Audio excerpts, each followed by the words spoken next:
Students, आज हम लोग क्लास 7 का चैप्टर फर्स्ट इंटीजर चैप्टर को स्टार्ट करते हैं। सबसे पहले इस चैप्टर को स्टार्ट करने से पहले हम लोग कुछ पॉइंट के विषय में जानकारी रखते हैं। जैसे फर्स्ट है नेचुरल नंबर्स। नेचुरल नंबर कहते किसको है, पहले हम लोग ये समझेंगे। नेचुरल नंबर को हिंदी में हम लोग प्राकृतिक संख्या बोलते हैं। नेचुरल नंबर को हम लोग हिंदी में प्राकृतिक संख्या बोलते हैं। ये क्या होता है, तो all counting numbers are called natural numbers.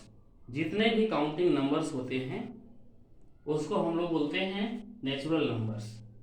Example 1 2 3 4 etc। अब ये देखिए, इसमें 1 जो है ये क्या है, तो the smallest natural number is 1। 1 क्या है, द स्मॉलेस्ट नेचुरल नंबर है। कभी कभी एग्जाम में पूछा जाता है कि the smallest natural number is blanks, तब हम लोग वहां 1 लिख देंगे। चलिए, दूसरा चीज याद रखिएगा, इसमें लिखे नहीं है लेकिन आप लोग याद रखिएगा। नेचुरल नंबर को हम लोग कैपिटल एम से डिनोट करते हैं। नेचुरल नंबर को किससे डिनोट करेंगे, नेचुरल नंबर को कैपिटल एम से डिनोट करते हैं। चलिए, सेकेंड पॉइंट है होल नंबर्स।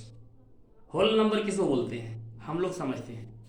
होल नंबर को हिंदी में पूर्ण संख्या बोलते हैं। होल नंबर्स क्या होता है, all counting numbers starting from 0 are called whole numbers. Example 1 2 3 etc।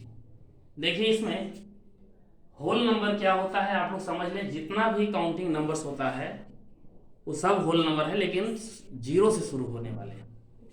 Whole number क्या होता है, यानी all counting numbers starting from 0। याद रखिएगा, 0 1 2 3 etc। ये सब होल नंबर है। इसमें याद रखिए कि the smallest whole number is 0। ये 0 जो है ये स्मॉलेस्ट होल नंबर है। सबसे छोटा होल नंबर अगर पूछा जाएगा तो क्या है, 0। और होल नंबर को हम लोग W से डिनोट करते हैं। होल नंबर को किससे डिनोट करेंगे, W से। होल नंबर को W से डिनोट करते हैं। और अगला पॉइंट याद रखिएगा कि इसमें ये स्मॉलेस्ट होल नंबर 0 होगा और हम लोग होल नंबर को W से डिनोट करते हैं। तीसरा पॉइंट है इंटीजर्स। इंटीजर्स क्या होता है, याद रखिएगा, all natural numbers comma 0 and negative of counting numbers are called integer. याद रखिएगा, ऑल नेचुरल नंबर, जितने भी नेचुरल नंबर है वो, और 0 और जितना भी नेगेटिव इंटीजर्स है, नेगेटिव नंबर्स होता है, उस सारा क्या कहलाएगा, इंटीजर्स कहलाता है। इंटीजर्स को हम लोग I से डिनोट करते हैं। इंटीजर को I से डिनोट करते हैं। एग्जाम्पल में देखिए, ये डॉट डॉट दिया हुआ है, -3 -2 -1 0 1 2 3 डॉट डॉट। इसका मतलब हुआ कि माइनस में भी बहुत सारी संख्याएं हैं और इधर चलिए, इधर प्लस में भी बहुत सारा संख्या है। अगर हम इसको 1 by 1 करके देखें, यानी पॉजिटिव इंटीजर को हम ऐसे लिख सकते हैं 1 2 3 डॉट डॉट etc। ये है।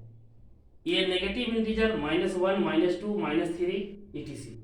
और 0 क्या है, तो याद रखिएगा 0 अकेला 0 है। 0 नाइदर नेगेटिव नोर पॉजिटिव। 0 ना तो नेगेटिव नंबर होता है और न ही पॉजिटिव। कल हम लोग एक्सरसाइज 1.1 स्टार्ट करेंगे।